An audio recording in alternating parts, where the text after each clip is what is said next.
Le projet suivant, je vais appeler... on a un assistant de premier ordre qui va récupérer les micros et les chaises. Donc on ne laisse plus que 3 tabourets. On va parler de la chaire cellulose Vallée. Et j'appelle Julien, Candice et Jérémy, qui sont co-titulaires de la chaire pour le programme 2. Venez me rejoindre. Et on va parler évidemment... Je ne sais pas s'il n'y a qu'un seul micro. Il y en a un autre ici. Je pense que ça pourra vous servir. Bien, alors c'est un projet important. Alors vous le connaissez déjà pour la plupart d'entre vous. Cellulose Vallée, ce n'est pas une nouveauté. Je vais poser une première question. Le plastique aujourd'hui, je ne suis pas un homme de chiffres, donc c'est vous qui m'avez donné ces chiffres, donc je suis tranquille. Le plastique aujourd'hui, c'est 5 milliards de tonnes, je pense à Vincent, dans la nature, 5 milliards de tonnes dans la nature et 30 millions de tonnes supplémentaires par an. La question, c'est comment on fait ? Ben oui, c'est une situation un peu complexe. Parce que il ne faut pas tomber dans la facilité et faire que du plastique bashing, puisque le plastique a déjà servi à emballer et continuera à servir à emballer, mais bon, on ne peut pas se voiler la face. Il y a beaucoup de plastique dans la nature. On a un problème dans tout ce qui est collecte, recyclage. Aujourd'hui, en Europe, c'est 10%. Dans le monde, c'est 10% du plastique qui est recyclé. Donc, une bouteille sur 10. En Europe, c'est 20-25%, donc c'est vraiment un fort impact. Si on regarde dans les océans, il y a plus de plastique que de poissons. C'est difficile à imaginer, mais il y a plus de plastique que de poissons. Donc c'est un impact environnemental fort. Et face à cet impact, il y a eu des nouvelles législations qui se sont lancées déjà en 2018. Ces nouvelles législations, c'était sur les emballages à usage unique. Donc vous avez tous vu un peu la mutation, c'est la loi AGEC en France. Il y a une nouvelle législation qui vient d'arriver l'an dernier, qui va commencer à partir du mois de juillet sur tous ces déchets plastiques. Donc il y a eu un mouvement et il y a donc cet aspect environnemental, cet aspect législation, mais il y a aussi maintenant l'aspect économique. On a vu récemment le prix du pétrole flamber, qui nous rappelle en fait que c'est une ressource fossile, qui nous rappelle que c'est une ressource que l'on n'a pas en France. Donc le plastique, le prix a doublé. Donc c'est pour ça que dans la chaire Cellulose Vallée, on a choisi comme une alternative la cellulose qui est peu chère, qui vient de la nature, on la retrouve dans toute la biomasse végétale et qui peut être recyclée. Question non préparée, mais curiosité de ma part. Les poissons, ça fait quand même un certain temps qu'ils habitent les océans. Le plastique est là depuis combien de temps ? Le plastique, il a moins de 100 ans dans les océans et il est présent, il va y rester généralement 100-150 ans. On a eu la chance d'aller collaborer avec des gens qui ont des sous-marins pour aller dans les mers profondes. Donc c'est les mers qui sont complètement sans lumière. Et qu'est-ce qu'on voit dans les mers profondes ? Que du plastique. C'est assez impressionnant, donc c'est filmé.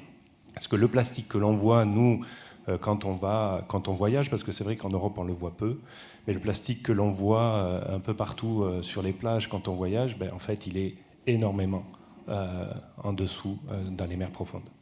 Alors, cette question peut-être pour Candice ou Jérémy.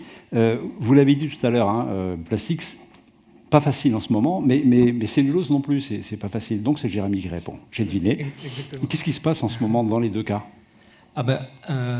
Après l'industrie liée à la cellulose et notamment l'industrie papetière, elle a vécu des mutations très importantes avec la baisse significative de la production des papiers graphiques, des papiers pour la presse, et puis l'explosion de la demande sur les papiers d'emballage, les caisses carton, avec tout ce qui est développement du e-commerce. Donc c'est une transition qu'il fallait réussir à faire. Ça s'est relativement bien passé, et aujourd'hui, c'est quand même une industrie qui est hyper importante dans le contexte actuel. Parce que c'est une industrie qui permet de fabriquer des matériaux recyclables, renouvelables, biodégradables, donc à partir d'une ressource renouvelable et, comme le disait Julien, largement disponible. Néanmoins, c'est aussi une industrie qui fait sa transition écologique, notamment pour diminuer la consommation d'eau, la consommation d'énergie, dans la consommation de ressources aussi, et notamment, nous on travaille justement là-dessus. Pour les accompagner sur cette transition, proposer des solutions On travaille notamment sur des stratégies d'allègement des emballages, donc pour réduire la quantité de matière tout en maintenant le même niveau de performance, en s'inspirant notamment de solutions de la nature qui proposent beaucoup de solutions de structure vraiment optimisées. On pense notamment aux nervures des feuilles, par exemple, des arbres. On essaie d'appliquer cette stratégie à nos cartons, notamment par impression. Et puis, pour répondre aussi à cette transition, on essaie aussi, dans les développements qu'on fait, d'incorporer de plus en plus de pâtes recyclées, voire d'aller même jusqu'à l'utilisation de déchets de la biomasse, de l'alimentation ou de l'agriculture. Incorporer ces déchets dans les matériaux qu'on propose. Parce que moi, évidemment, je ne suis pas un expert de la cellulose, ça se saurait. Mais j'ai une question qui appelle presque une inquiétude. Je ne sais pas jusqu'où vous pouvez aller dans la cellulose, hein, si vous allez remplacer tout le plastique. Mais si vous remplacez tout le plastique, moi j'ai un petit peu peur pour les arbres quand même à un moment. Alors, comment va se jouer l'équilibre ? Alors, on va répondre en 2 temps. Oui. Jusqu'où on peut aller ? On peut aller super loin. En fait, la cellulose, dans la tête de beaucoup, c'est le coton de la salle de bain, c'est les mouchoirs, c'est la boîte d'œufs qu'on a à la maison. Nous, dans nos têtes, maintenant, c'est de la mousse, c'est des bouchons faits en injection, avec des nouveaux procédés. Enfin voilà, maintenant, la cellulose, c'est plein de nouvelles choses qui vont être de plus en plus dans nos quotidiens. Et en fait, il faut une approche multidisciplinaire pour pouvoir apporter ce qui manque à la cellulose pour devenir un emballage. Jérémy a parlé de plein de petits challenges qu'il va falloir surmonter, parler d'allègement des matériaux, on parle aussi de propriétés barrières. C'est pour ça qu'on est là tous les 3, c'est qu'en fait on se rend compte qu'il n'y a pas une seule science qui répond à tout ça, il y en a plusieurs. Nous, on en apporte déjà 3, c'est pas mal. Donc on a un chimiste, on a un mécanicien, moi je suis plutôt poussée sur les procédés.